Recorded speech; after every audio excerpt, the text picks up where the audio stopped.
All right, welcome back to Glam Talk. This is me, and I am joined with two of my queen sisters.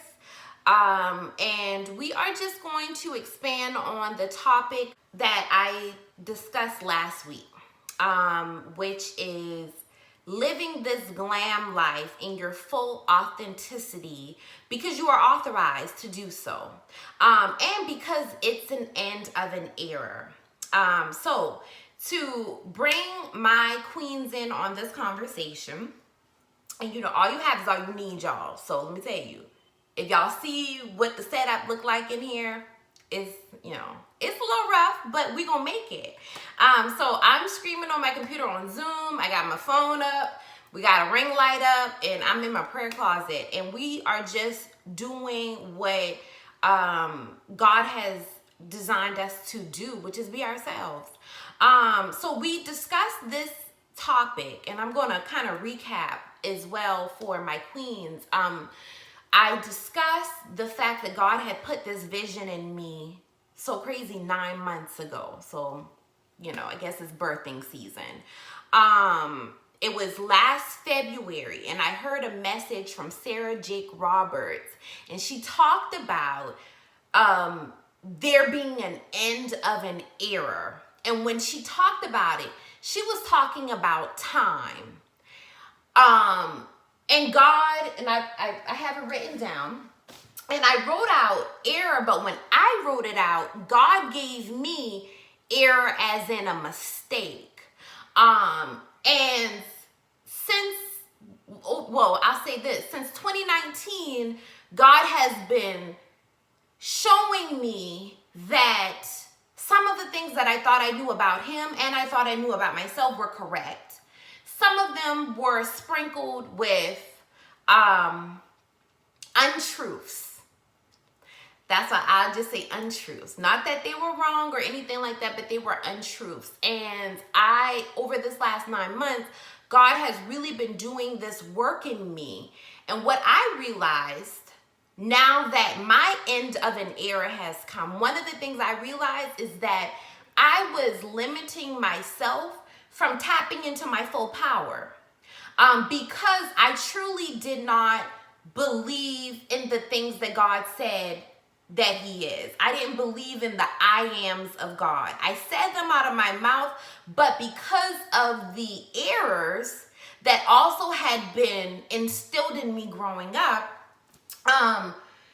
it limited my view of God, which then limited my view of myself.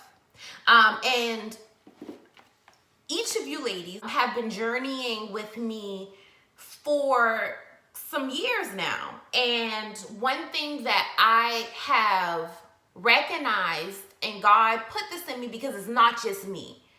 So I would like to hear from you ladies. When you hear the phrase, God's love and light authorizes me, what is the first thing that comes to your mind? It made me think of authenticity.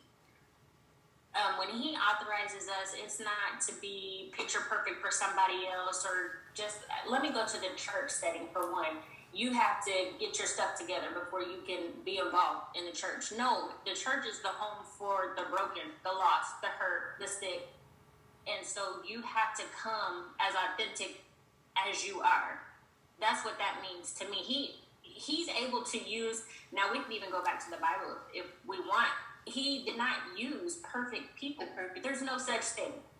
He used those that stuttered, those that lied, those that cheated, those that murdered.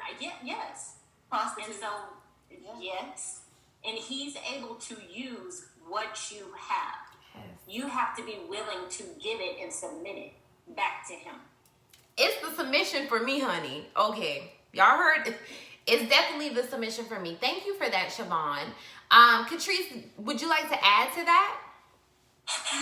Yeah, so for me, it was more so as a perspective switch for me. Because something that you said always resonates with me. How, well, even when you just said a moment ago, you said that, you know, sometimes the things that you were taught in church, it wasn't really lies. They were just, I don't remember how you just said it, but it wasn't a lie. Untruths. Yeah. Right. It wasn't what God said. Right. The perspective, again, you told me before you went to church on your lunch break from work and you left church feeling worse than you went. How does that happen? Because the message that he was preaching, I'm sure it was the truth, but it wasn't about God's love. It wasn't about how much he loves you, how much even in your broken space, he can still use you. That wasn't what they gave you. They made you feel worse. And I think a lot of time pastors do God a disservice because they're not preaching about his love. And I just think that it's so important for people to know that, yeah, he can be mad at you about stuff, just like your child. If they do something that they weren't supposed to do, you may be disappointed in their actions, but that don't mean you mad at them. So I think, I'm sorry, that was a lot. No, that's good. Go ahead. It's good for me. Go ahead. Right. A lot of times I know, and I can only speak for me, like my actions, the things that I had done, I made that who I was. You know, I had done this, so I was this, or I was, no. That was your actions. That's not who you are. Who you are can never be changed. You may do things that are not pleasing, or not, that may not, you know, you may do things wrong, but that doesn't mean that's who you are. That is your take on what it means to be authorized by God's love and light. Is that he can love you just as you are right now. And don't get me wrong, like you said, and I love it, is the fact that there's a balance because God is our Father, that he does have that parental type of love where when, just being hot, Lord, right now. I got a teenager who isn't doing what they need to be doing in school as far as academics. So my correction isn't chastising you. It's more so your actions because it is a harm to you. But what happens when your behavior doesn't harm you? What happens when you're being told that you can't be blessed and you won't be blessed? Like, as a parent, would we tell our own child that? No. Katrice. No. Okay. And I just want to say, like, I think, I don't want to say pastors, but people that preach that way about God, just judge, and that, they are probably judgmental parents. That's probably how. I mean, and again, I think we can't fathom, like, God's mind and his love, so we put our judgmentalness on God, like that's how he look at it. So no. That's not what the Bible tells me. Right, that's a you thing. That's not a God thing. That ain't what he said. That's so good. And I was listening to Pastor Darius Daniels. So I'm doing his mentoring group, and he talked about, right now we're working on emotional intelligence. And he talked about people who are people pleasers are probably people pleasers because they did not get the attention and the affection that they should have gotten when they were children. And then the second thing he said with that is most people who are people pleasers create a performance-based relationships because they feel like, I gotta do this and I gotta do that to make this person see me and make this person love me. And when I thought about it, and this is also part of my end of the era, and we'll move into this, is the fact that I realized I had a very much performance-based relationship with God. As far as tithing, I tithe because, God, I want you to know I'm serious about the love I have for you. I stayed away from what was deemed as sin because, God, I need you to know that I'm serious about you. And then when I was imperfect, those are the things that caused me to drive from lunch break sad because, dang, hold up, I'm still not getting this right, and I'm not gonna be blessed, and God is not happy and pleased with me. So it was a very performance-based relationship, and over these from 2019 up until now, really this year here, God had to really show me like, D, it is nothing you need to do or can do to earn my love. Love you. Right, it's nothing. What has been the most transformational, revelational, just what has been the thing that has ended in this era? I have a list. And D is like, I'm ready. Like I'm excited about this. I'm excited. One, I call it my Beyonce moment. Okay. Because I was, I was thinking like, I know God spoke to me. He was like, do you know Beyonce? I was like, yeah, I know Beyonce. Like, she Beyonce. Of course I know her. What's her favorite color? I don't know. What's her favorite? I don't know. My relationship with God was like a relationship I had with Beyonce. It was like I knew of him because this is how these people did. Well, God, I knew of him, but to say that I had a relationship with him, a real relationship, that's like the biggest thing. Because I can say now I have a relationship with him, not what my grandmother taught me it should look like, or not what my mother taught me it should be like. Because a lot of times, if we're honest, that's what our relationships are, what you learned when you grew up. I grew up in a holiness church, so I grew at church anytime church was open, we were there. And even and all that, I can't say that I really had a relationship with him. I had a familiarity with him, like Beyonce. Like I knew of him, but I couldn't really say that I really knew him. So that for me was like the biggest. And then my perspective, just how I see him,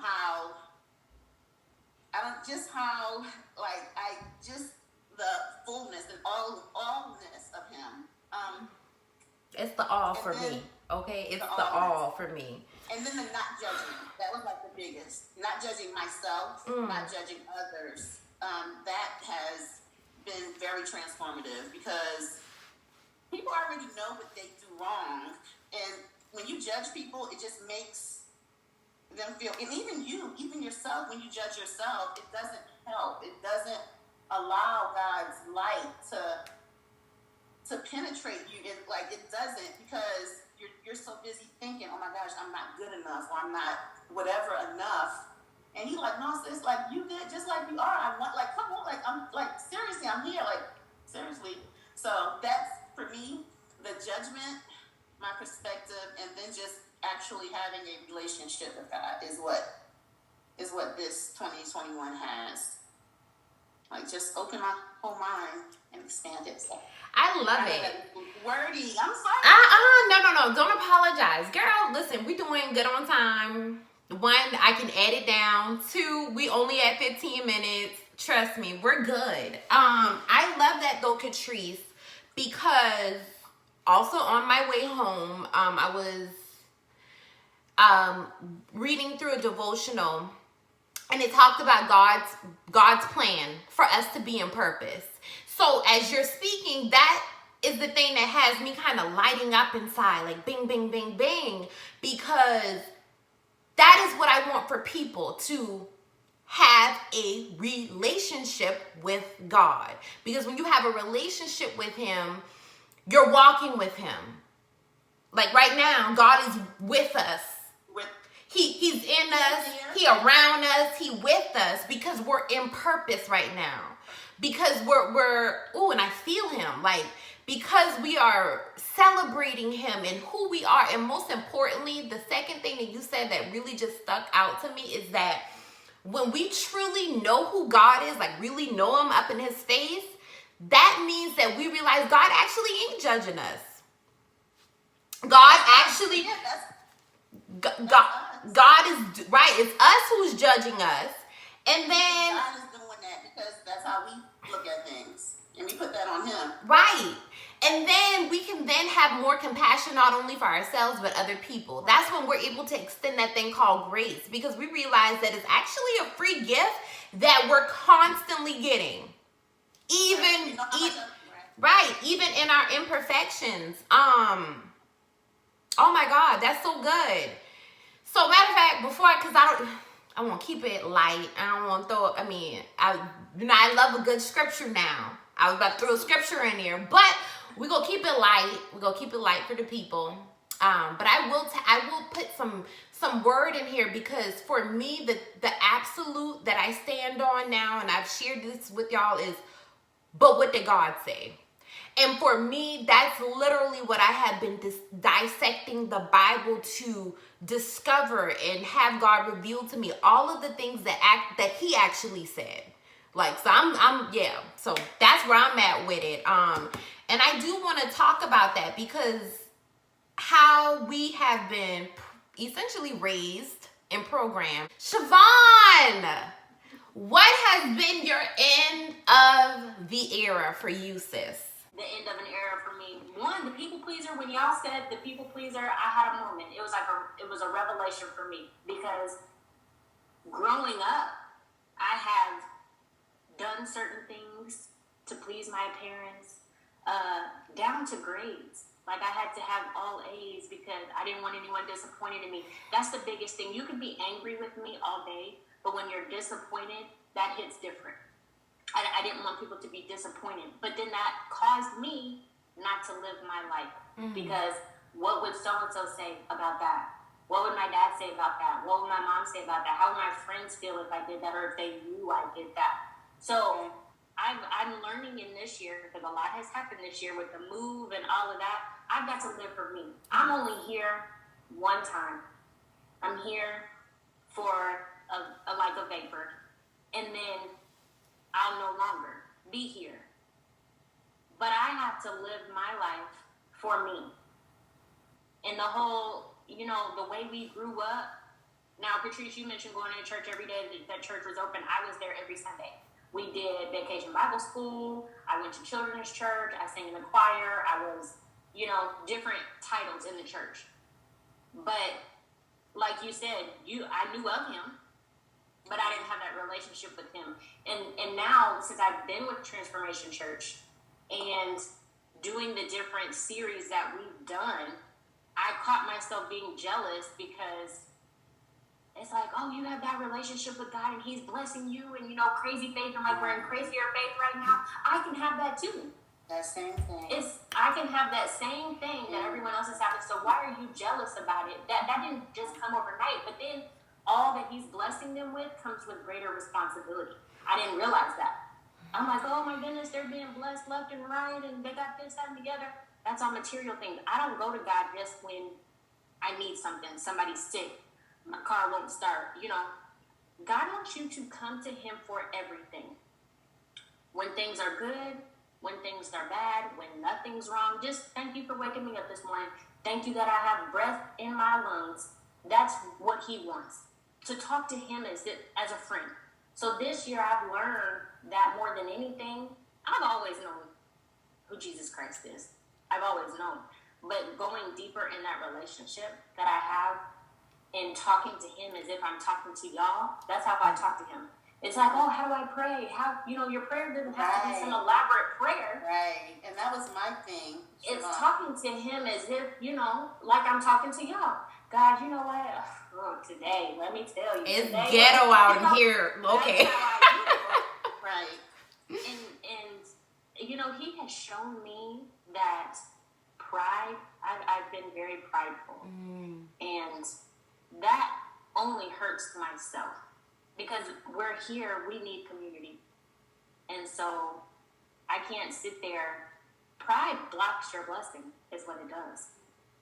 It's like, oh, I can do it on my own. I don't need anybody. I don't have to ask for help. How do you think I'm able to do the things I do, or have the things that I have, if it was not for that? Yeah. So he's definitely shown me in some areas where, oh, Shavon, you're prideful with that. I love that, because for two things you said, an actual deep, real relationship with God, what I hear is that it not only allowed you to be able to be transparent with God, but as lightly as we take it, now we're giving Holy Spirit, God, that permission to keep it 100 with us and correct us.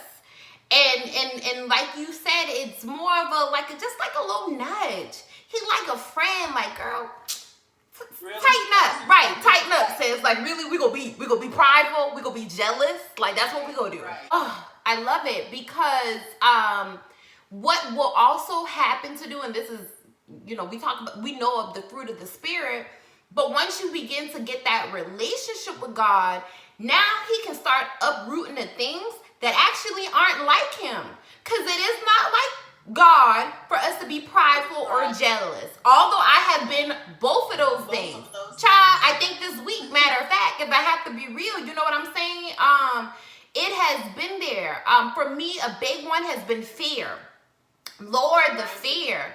And what I have learned is fear is the complete opposite of God. Fear is the thing that will separate you. Whoa, or excuse me. Let me rewind that, edit that out. Fear is the thing that will make you think you are separated from the love of God. When in actuality, you're not separated. In actuality, like you said, Shavon, if they got it, that means that you can have it too. So let me ask y'all, now that you all have this knowledge of being authorized, you got a VIP pass to life, right? What do you do with your authorization? What do you do with your all access pass? What does that look like for you? For me, I want other people to come to VIP with me. Right, yo, we can all be in VIP. You ain't got to live scared or you don't have to live any of those things. Like, we can all be VIP. It ain't a thing where, oh, I can't afford to go. No, boo, it's already been paid for. It's already paid for. The ticket is paid for, girl. You just not using your ticket. And that's my thing.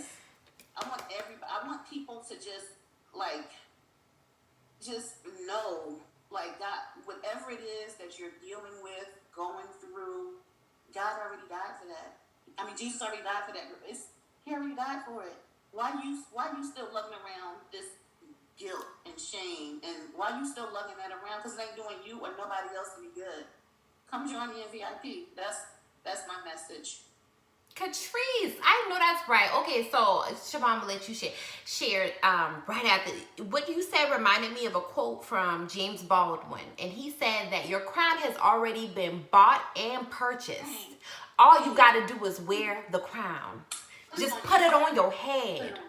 Put it on your head. And for me, another thing God showed me is that sin, like, Jesus already died for the sins that we keep trying to outwork and pray away. Right. Whereas the sin that actually sets in is the sin of shame and doubt and worry. Like, those are the sins that really the Bible tells us to stay away from. When the Bible says stay away from sin, it's talking about the wheel that begins to spin, and you gotta stop it. Like, go ahead, hop off. Don't even get on the hamster wheel of sin, because Jesus already paid for it. So it's no need for you to double back and try to beat yourself down for something that Jesus already handled for you, baby. And the thing is, if you could work your way out of sin, Jesus wouldn't have had to die for you. Right. Okay, he wouldn't have been the perfect atonement. Right, he would not have been the perfect atonement if you could have done it. If we could have done it, He would have been. you think God was going to send his only son? Come on now. We can do ourselves. Okay, that's so good. Shavon, what you gonna do with your authorization, your VIP all access pass?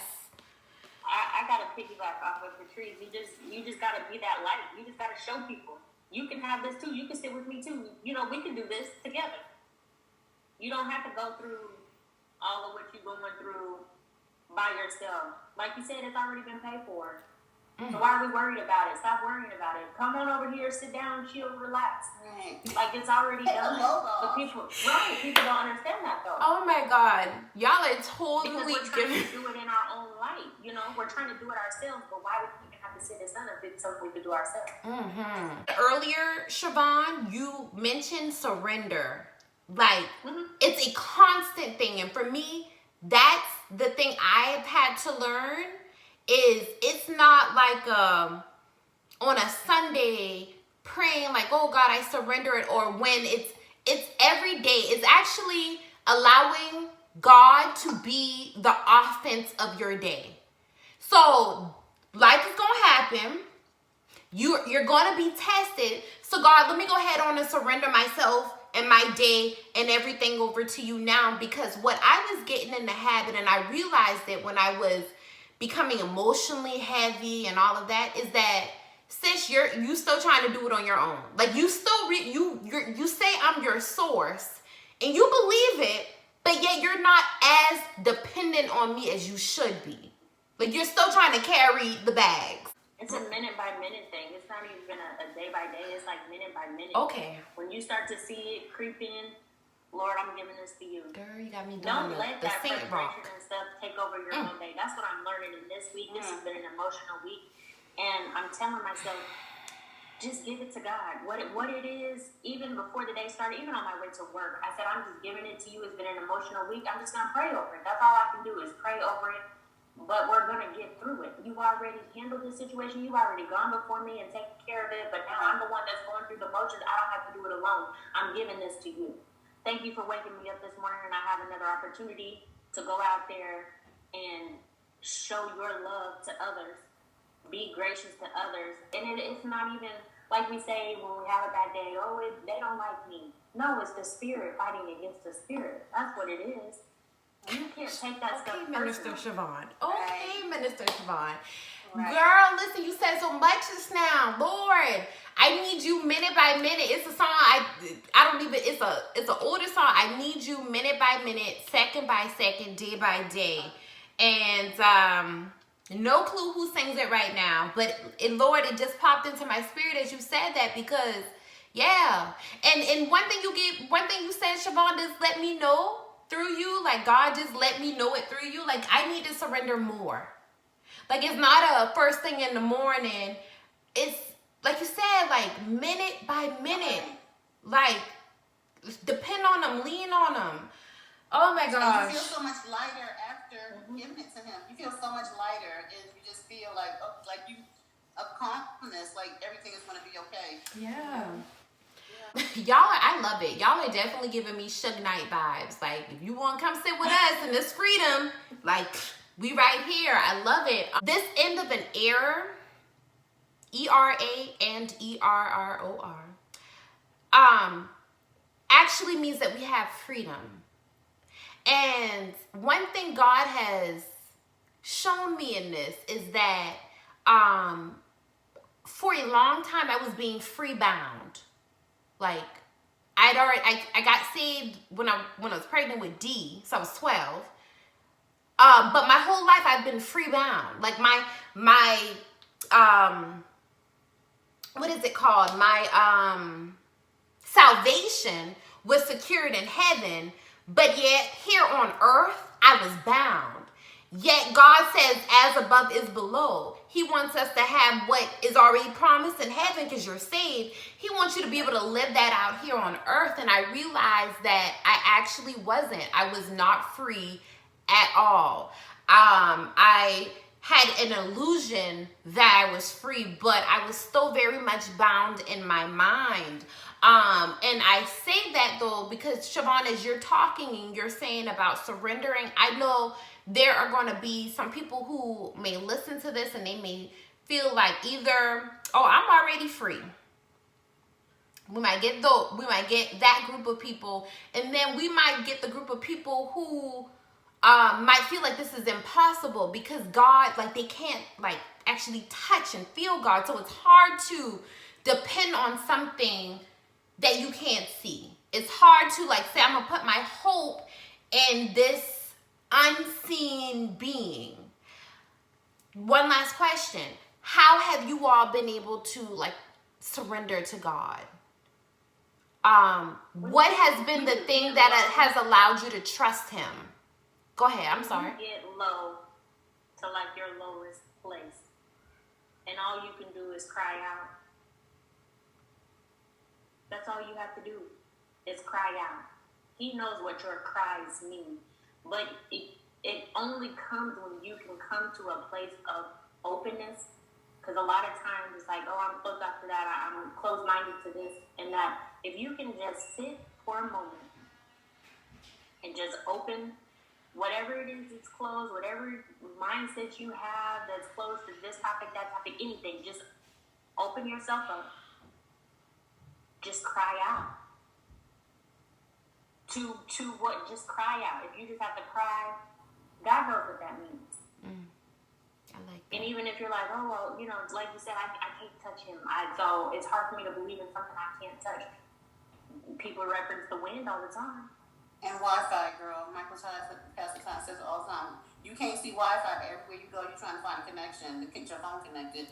You can't see that. Right. And we try hard to get a connection. Right. You'll go to McDonald's. You'll seek out McDonald's. You'll seek out Starbucks. You'll seek out Panera or wherever else. No one.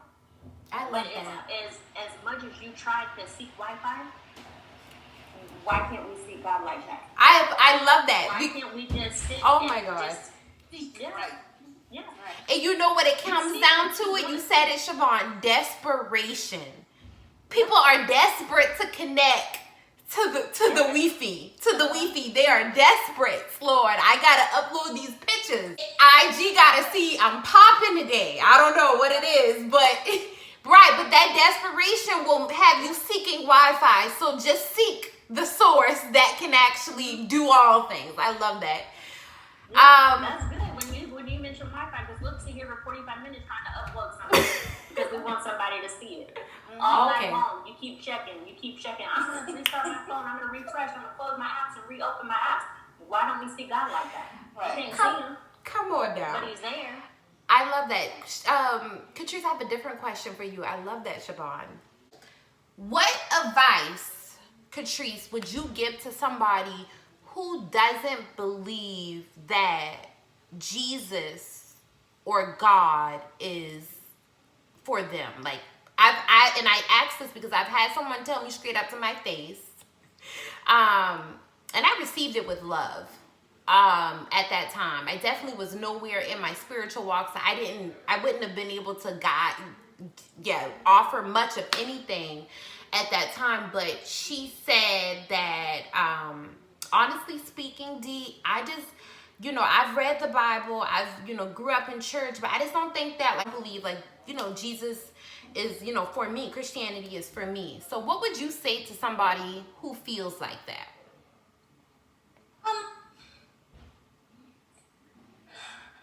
For me, it would be, well, I want to take a step back. I think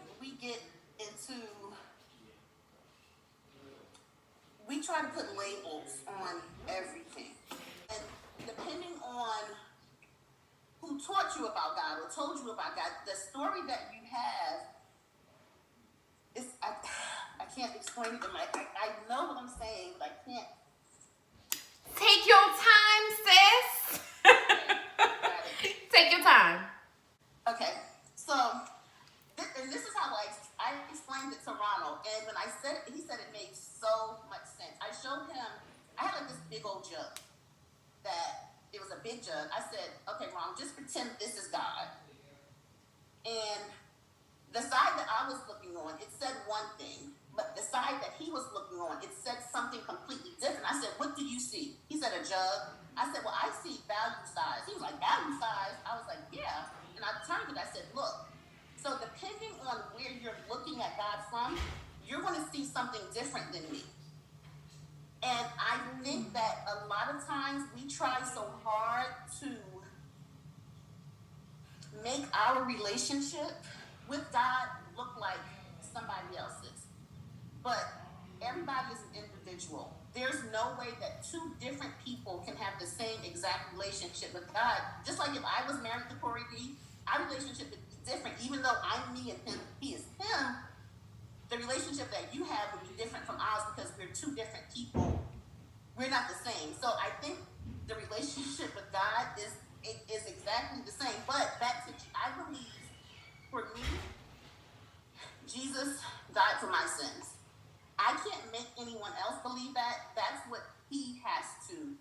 Like, seeking him will help you come to truth, come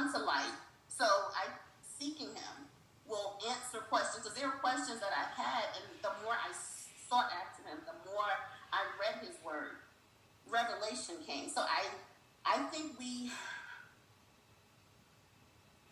do a lot of trying to convince people of our way instead of sending them to the source and let him, because he made them.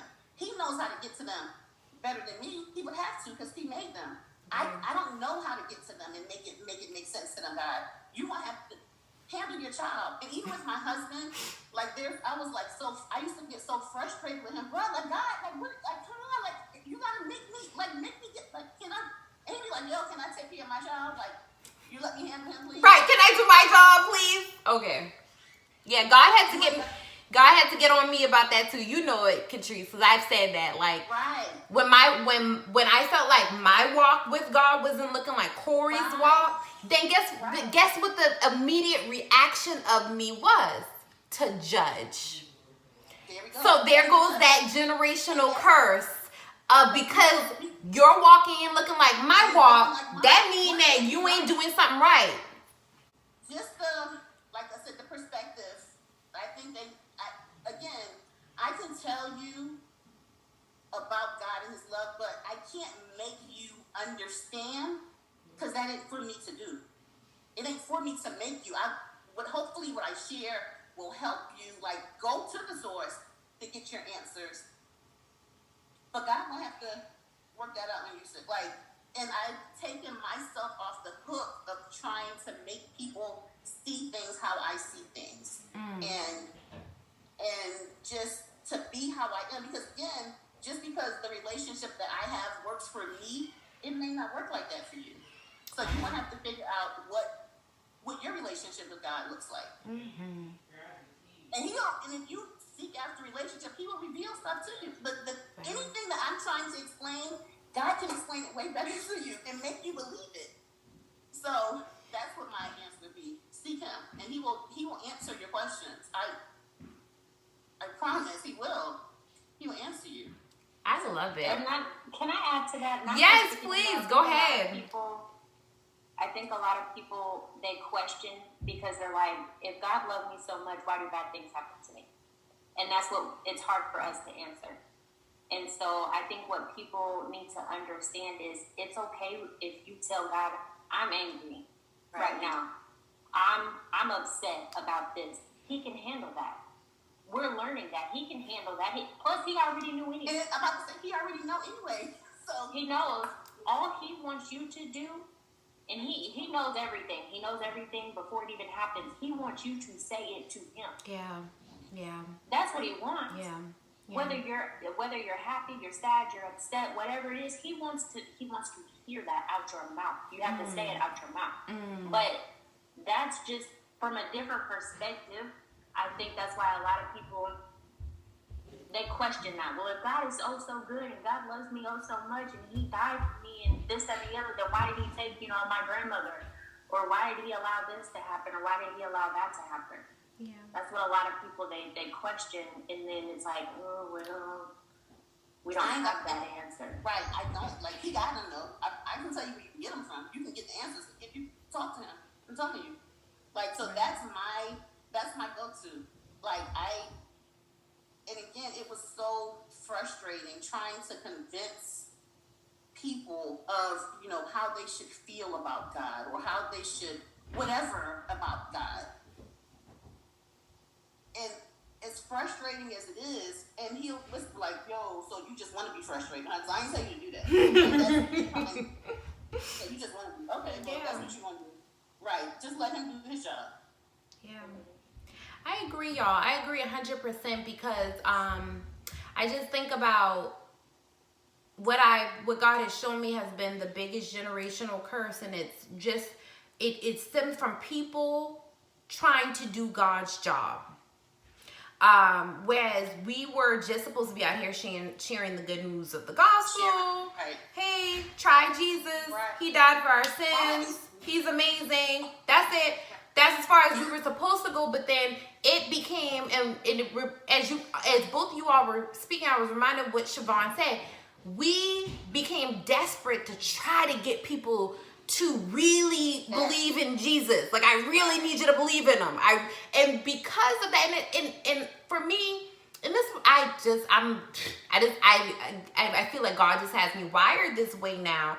But just being empathetic, because I realized that even the crusades, all of that stuff, people unfortunately were so desperate to make you bow to God that they would rather slaughter you than right. So now we are doing the opposite of what of who God is. And I realized that my desperation, it showed my desperation for my husband to have this relationship with God.